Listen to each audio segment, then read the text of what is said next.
Realidades, una guía práctica y aplicable para resolver las múltiples exigencias de la vida desde una perspectiva bíblica. Con nosotros, René Peñalba.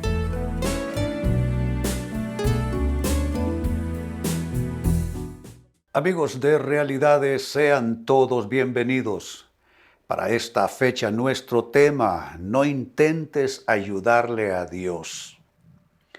¿No es cierto que cuando percibimos que Dios está tardando demasiado con una respuesta, con una ayuda, un milagro que le estamos pidiendo, es la tendencia entonces correr a meter nosotros las manos?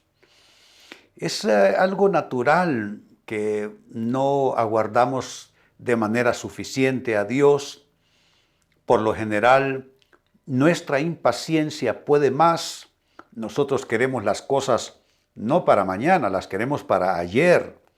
Y entonces, en esa situación caemos y, con buena intención diría yo, no por maldad, no por rebeldía, simplemente por agitar un poco las aguas, entonces nos ponemos en la tarea de ayudarle a Dios. Pues nuestro programa tiene que ver con eso, con no intentar ayudarle a Dios. Y atención a un cuadro en la Biblia que nos puede servir a manera de ejemplo, de instrucción, de ilustración sobre esta situación, sobre este tema. Dice el primer libro de Samuel, capítulo 13, versos 11 y 12. Pero Samuel le reclamó: ¿qué has hecho? Y Saúl le respondió: pues como vi que la gente se desbandaba, que tú no llegabas en el plazo indicado y que los filisteos se habían juntado en Micmas, pensé, los filisteos ya están por atacarme en Gilgal. Y ni siquiera he implorado la ayuda del Señor, por eso me atreví a ofrecer el holocausto. Déjenme explicarles qué es lo que está sucediendo. El rey Saúl está a la espera, está aguardando al profeta Samuel que venga e invoque a Dios y presente holocaustos y sacrificios para implorar la bendición para este rey Saúl que está por enfrentarse con sus enemigos, los filisteos, que ya están prestos para la batalla. Pero sucede que en el plazo que el profeta Samuel dijo llegaría, no llegó. Entonces Saúl comenzó a desesperarse. Algunos de sus soldados comenzaron prácticamente una desbandada, comenzaron a huir por temor a morir en la batalla. Eso acrecentó los miedos, la lucha interior de Saúl. Y entonces, usurpando el lugar del profeta de Dios, del sacerdote de Dios, se puso a hacer él mismo los holocaustos. Por esta razón el profeta lo reprendió y le dijo de parte de Dios que esto no sería bien gratificado, bien pagado por Dios, porque eso era un acto de rebeldía, de desobediencia. Pues les diré que así de infértil será cada acción, así de infecunda será cada acción que hagamos tratando de ayudar a Dios cuando sintamos que Dios se tarda, que Dios no resuelve, como incluso alguna gente lo ha dicho, yo lo he escuchado, gente que dice, bueno, si Dios no me lo resuelve, yo lo voy a resolver, lo cual es pésimo, porque si metemos a Dios en nuestros asuntos, tenemos que aguardar que sea en el tiempo de Dios y en la manera en como Dios quiera hacerlo. Entonces el ejemplo de esta bien intencionada pero errónea acción del rey Saúl nos sirve a nosotros como una muestra de que no es bien visto por Dios que nosotros intentemos ayudarle, porque en principio Dios no necesita de nosotros. Dios se basta por sí mismo y a Dios nadie lo retrasa. Cuando Dios no ha llegado es que no es la hora. Si Dios no ha llegado, no es que ha tenido algún impedimento, no hay nada que le pueda impedir a Dios hacer su obra. Así es que son lecciones que debemos aprender, y yo digo que de forma anticipada y no querer aprenderlas cuando estemos en medio del fragor de las circunstancias difíciles de la vida. Pues con esta escritura, la pregunta siguiente es lo que vamos a resolver. ¿Qué puede pasar si vives intentando ayudarle a Dios? Al rey Saúl le fue mal, definitivamente le fue mal. Se le dijo que era altivez, que era obstinación, que era rebeldía. O sea que se le cargó en la factura asuntos de su personalidad, de su forma de ser. Y no fue bien gratificado, no fue bien recompensado. Pero ahora dejemos un poco a Saúl por un lado y hablemos de nosotros, particularmente hablemos de ti. ¿Qué es lo que puede pasar si vives tratando o intentando de ayudar a Dios todo el tiempo? Si has caído en esa tendencia y sucumbes ante esa tentación.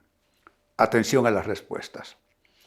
Si vives intentando ayudar a Dios, número uno, lo que va a suceder es que te vas a salir del marco de su tiempo y de su voluntad. El marco de tiempo de Dios y voluntad de Dios es el marco de nuestra seguridad. Cuando aguardamos a su tiempo, cuando esperamos que Él cumpla su voluntad, entonces nos mantenemos seguros. El barco de nuestra vida, de nuestro proyecto se mantendrá estable, no habrá zozobra en alta mar.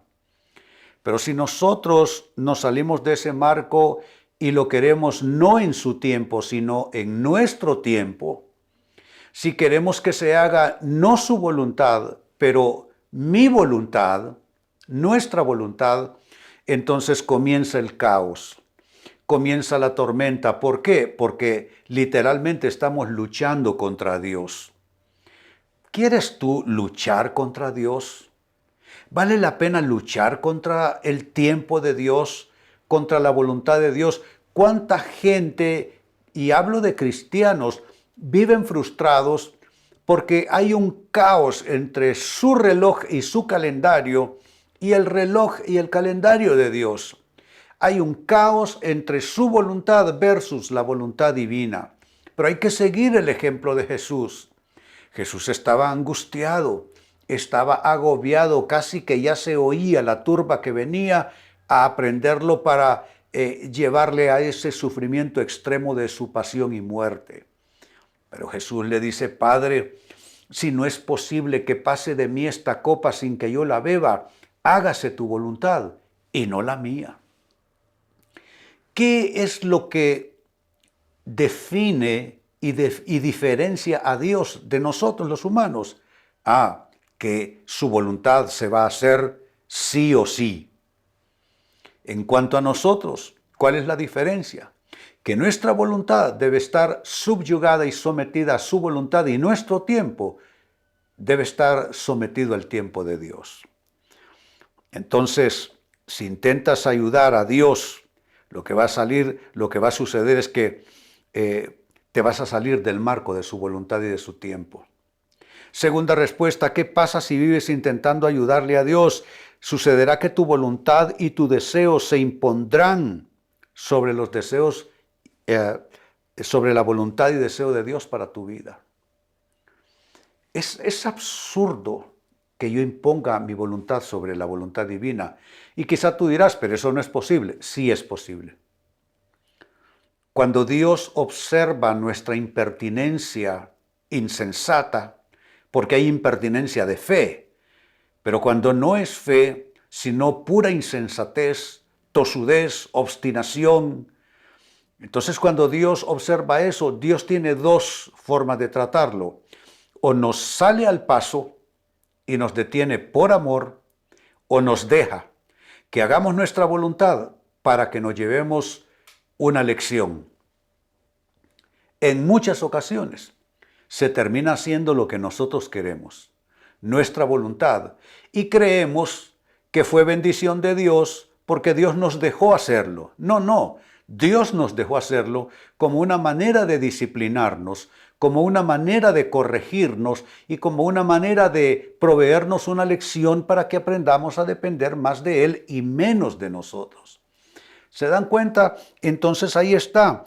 Tu voluntad y deseos se impondrán sobre los de Dios para tu vida, lo cual traerá desastres. Eso es lo que traerá desastres a tu vida, a tu situación, a tu historia. Tercera respuesta, ¿qué puede pasar si vives intentando ayudar a Dios? Sucederá que actuarás como un Dios para ti mismo, lo cual te llevará al fracaso. Nadie puede y nadie debe intentar ser Dios para sí mismo. Debemos nosotros entender que somos criaturas de Dios, sí creados a su imagen y semejanza, pero para vivir bajo su gobierno, para vivir bajo su reino. Por eso Él estableció su palabra. La Biblia es un libro legislativo, donde está la norma, la ley, el mandamiento de Dios, que nos dice cómo ser padres y madres, cómo ser buenos cónyuges, cómo ser buenos ciudadanos, cómo ser buenos hijos de Dios, etcétera, etcétera, etcétera. En la Biblia se nos dice cómo se hacen negocios, cómo se maneja el dinero, cómo se administra la sexualidad, cómo se mantiene la paz en los pensamientos. Pero cuando nosotros hacemos a un lado el libro de Dios y comenzamos a actuar como si fuéramos Dios para nosotros mismos, en realidad lo que estamos creando es un infierno en vida. Eso es lo que estaremos creando. Probablemente tú ya has pasado por esto. Probablemente tú ya has vivido lo suficiente como para haberte salido con la tuya en varias situaciones, en varias ocasiones. Y el resultado, aunque te saliste con la tuya, el resultado fue desfavorable, porque no hay nada más seguro para nosotros que buscar que se haga la voluntad, no la nuestra. Que buscar el deseo de Dios y no el nuestro. Por eso les digo, tenemos que enmarcarnos dentro de eso que es para nuestra seguridad, el tiempo de Dios, la voluntad de Dios, a la manera de Dios, con las personas que Dios quiera. ¿Se dan cuenta? Todo va centralizado en Dios. Por eso se habla que nosotros los cristianos debemos de ser cristocéntricos y bibliocéntricos, como para indicar que Cristo es el centro de nuestras vidas y su voluntad, que es buena, agradable y perfecta, si la buscamos y nos sometemos a ella, será para bendición de nuestras vidas. Y finalmente, ¿qué puede pasar si vives tratando de ayudar a Dios? Sucederá que terminarás confiando más en ti mismo que en Dios. Hay gente así, cristianos incluso, que al final del día, en realidad, terminan confiando más en sí mismos que en Dios. Confían más en su capacidad, confían más en su experiencia, confían más en sus argumentos. Mire, solo este tema de los argumentos. Yo he conocido casos y personas que se ahorcaron con sus propios argumentos. Creyeron tener la razón y prácticamente se fueron sofocando a base de su propia razón, de su propio argumento y de su propia justicia. Por eso la Biblia nos dice que debemos nosotros destruir todas estas fortalezas de confinamiento espiritual que son argumentos propios, razones propias. Perdónenme que yo no estoy para ofender a nadie, pero tus argumentos y los míos son basura, eso es lo que son hojarasca. No podemos construir nuestra vida con argumentos, con justificaciones, con criterios propios. Para eso está la palabra de Dios, para que nosotros renunciemos al argumento propio y abracemos el argumento de Dios con actitud humilde delante de Él. Como bien reza la Escritura, dice: humillaos pues bajo la poderosa mano de Dios, para que Él os exalte cuando fuere tiempo. No nos exaltemos a nosotros mismos, que terminaremos en el suelo, derribados por nuestras propias acciones y actitudes. Entonces, vuelvo a mi texto de inicio, primer libro de Samuel, capítulo 13, versos 11 y 12. Aquí se se retrata el problema que estamos abordando, que es de intentar ayudarle a Dios. Dice, pero Samuel le reclamó, ¿qué has hecho?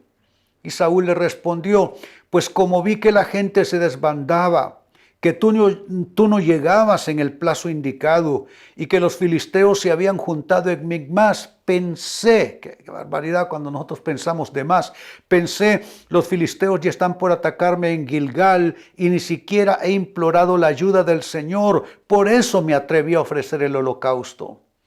Atreverse a meter las manos para ayudarle a Dios.